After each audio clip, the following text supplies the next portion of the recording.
I have so much compassion for that 25-year-old girl who was just strung out on cocaine and couldn't get it together. And I know that every human is in that way, in their own way. I understand suffering. Gabby Bernstein, a role model for spiritual seekers. Let's go all the way back with the Gabby Bernstein story. So take me back to where it all began and like what the pivotal moments were in your spiritual journey. Mm-hmm. Well, many people, if they've read my books, may be aware that I was brought up very spiritual. And I was brought up, my mom brought me to the ashrams. I was given a name from the guru. I was taught to meditate at 10 years old and used it because I had anxiety at the time. So I really used it. Then when I went to college, I just turned my back on all of that. And I kind of just was looking for a way to numb out some of my big emotions. So I started drinking more. After college, I started a PR firm that represented nightclubs. And that led to a very dark cocaine addiction, which I've shared about openly for 18 years. I'm actually here now celebrating 18 years when this is out. So that's exciting. Mazel tov. Yes, thank you. And the commitment that I made to myself is the commitment that I made to my readers and listeners. And it continues to be. My business and the work that I do has been built out of passion, joy, and enthusiasm for humankind, for the well-being of humankind. And I'm super committed. The early days, I can take you down memory lane. It was like in this little studio apartment, had lots of women coming in and out of the apartment, learning from me, doing channeling, like just like doing whatever. Like literally, it'd be like 50 women a night, like circulating in and out of my apartment. And then I started my talks across the street from my apartment, very convenient, at the Gay, Lesbian, Transgender Center on 13th Street in the West Village. That's amazing to me, by the way. And I went into the space the other day just to go check it out. I'll put it all a little reel together for everybody listening. They can go watch it. But it was and then I started doing workshops at the yoga studio on my block. And I only went to the grocery store because it was the health food store on my block. It's almost like God was like, this is where you need to live for the next 5 or 6 years just to do your work. And I remember writing Add More Ink to Your Life. And I was in my kitchen, which is rare that you even have a kitchen. It was like a studio with a kitchen, right? And I tucked this desk right behind the refrigerator. And that's where I wrote my first book, like looking out the window with my refrigerator behind me, like a surfboard up on the sky. I bought a surfboard with the intention to surf, and I never surfed. So I just used it as decoration in my apartment. And it was up, literally like hanging above my desk, kind of scary. Eventually I think I sold that surfboard, but it was just fun. It was such a beautiful way to begin because it was for me first. And that's allowed me to carry that commitment to myself first so I can live to tell others how they can recover, how they can heal, how they can find that grace and peace within. So it's a little backstory. That's amazing. And one of the things that I think for me, and it's no secret that I'm one of your biggest fans, but you guys, he's literally my biggest fan. Whenever I complete something, he's just like, I don't even know what to say. My whole body is just taken over. It is true. I literally love having you right next to me when I finish something. It's so affirming. Thank you. But I look at you in so many different ways and have such great respect for you. Like, obviously the spiritual journey that you shared a little bit just now, but also as like an entrepreneur, like how your mind went from like, I'm going to write, I'm going to do these things, I'm going to go to the center, and how that sort of grew from that writing behind your refrigerator to like having this app that's now like out in the world. And it's like, I mean, because it's one thing that's available to people literally around the world. Yeah. Like your voice is available around the world. Yeah. It's actually so cool that you said that, because I started off with 50 people rolling in and out of that studio apartment. And now I've got an app where I can coach anyone, anywhere in the world, the Gabby coaching app. So that I haven't actually taken that in, Josh. Like I have this strange thing where sometimes I don't take in the magnitude of the moment. And right here, I'm going to take it in. Just launched Gabby coaching app. And now I can coach anyone, anywhere, anytime. Yeah. How freaking cool is that?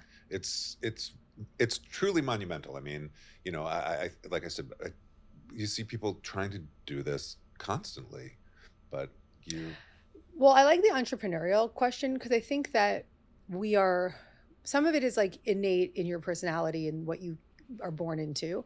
And then of course it's nature versus nurture. Sometimes we pick up what we see. And so my mom was again a meditator, but she also was like a serial entrepreneur, and she loved to really hustle, and she liked the hustle. She still does. My mom's like 75. She doesn't need to work, and she's freaking selling houses all over Rhinebeck area. It's like, and she's like on her Instagram and her, social media, and like making jewelry or starting a CBD line, like whatever she's doing in any moment. But that, yes, I can do anything. I got from my grandmother down to my mother down to me. My grandmother was out, selling pots and pans on the street, and just like not on the street, like to people's houses. Yeah. And she was just committed to having her own money, having her own career. My mom, the same thing. And so I know that experience of seeing and being brought up with the endless possibilities and the yes, like let's go mentality that my mom instilled in me is one of the key reasons why I've been able to fearlessly do what I do. In addition, I believe that I came here in this body, in this lifetime, to do this. I have a quote that's one of my favorite quotes, and it's Joan of Arc. And I am not afraid, I was born to do this. And I really see that as my mantra. This is just what I'm here to do. And I continue every day saying, God, how would you use me? And with that, I've been one day at a time just saying, okay, let's go. Well, it's the question that I come back to is why? I mean, it's like, why do you care so deeply? Like, what is driving you to care so deeply? Oh, no one's ever asked me that. I just got full body chills, Josh. I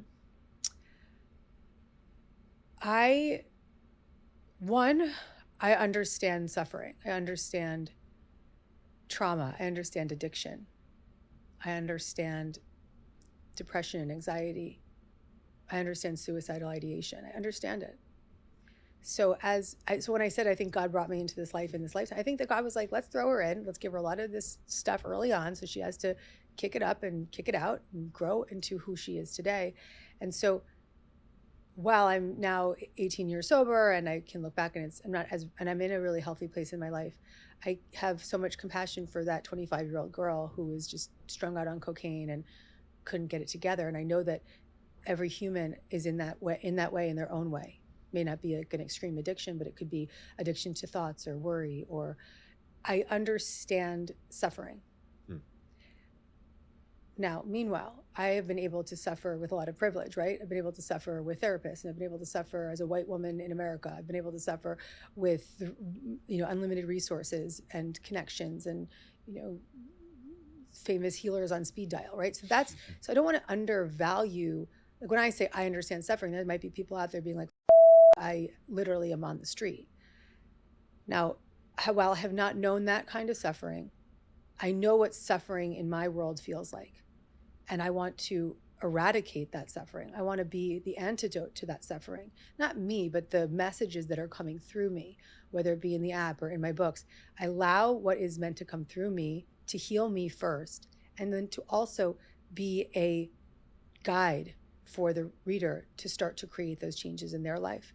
And most importantly, for them to know that they are not alone. Know that they are not alone. And by telling my truth, it helps the reader resonate with me. They don't just see me as like some blonde New York girl, like telling you how to be happy. It's like, no, I've been to hell and back, and I'm going to tell you how to get back. I mean, I think what stood out the most when we first started working together was just that you're speaking from a place of authenticity.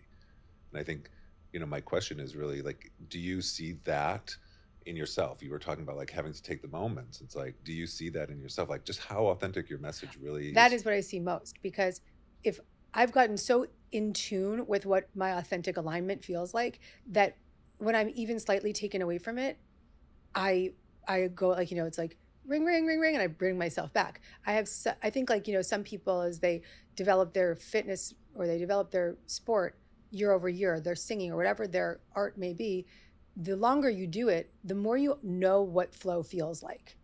And so that flow is effortless today. It wasn't always, but it's effortless today. And I can, be in any situation, whether it be like in a recovery meeting with people who have nothing like me, or in a situation where there's a celebrity and like normally old Gabby would want to be like kissing their ass. And I'm just like, what the f*** is up? How are you? Because that's where I'm at in my own flow. So I'm not making anyone special. I'm not making anyone separate. I am seeing humankind. And I mean that. And I know you know that I mean that. But I think it's, and I know actually what I'm even questioning. I know my listeners know that that's why they listen. Exactly. That's why they listen. I mean, we've been together on this, walking down the street, and people will come up to you and be like, Gabby, you changed your life. In fact, not too long ago, we were walking down Washington Street, and, these girls were open the window and we were just like, you changed my life. But you always have the same message when people come up to you. Yeah. When I get a lot of, Gabby, you changed my life. And I have the one message that I get back, and I say, I did not change your life. You changed your life. You picked up the book. You did the workshop. You listened to the podcast. You did the work to get your life to change. I just told you a story. I just gave you some guidance. One of the things I think that comes up a lot is just people have questions about manifesting. Mm-hmm. And you say the secret to manifesting is forget what you need. What do you mean by that? Well, when we have a desire, we can be clear about it. We can be excited about it. We can put energy into it. But most importantly, we have to let it go.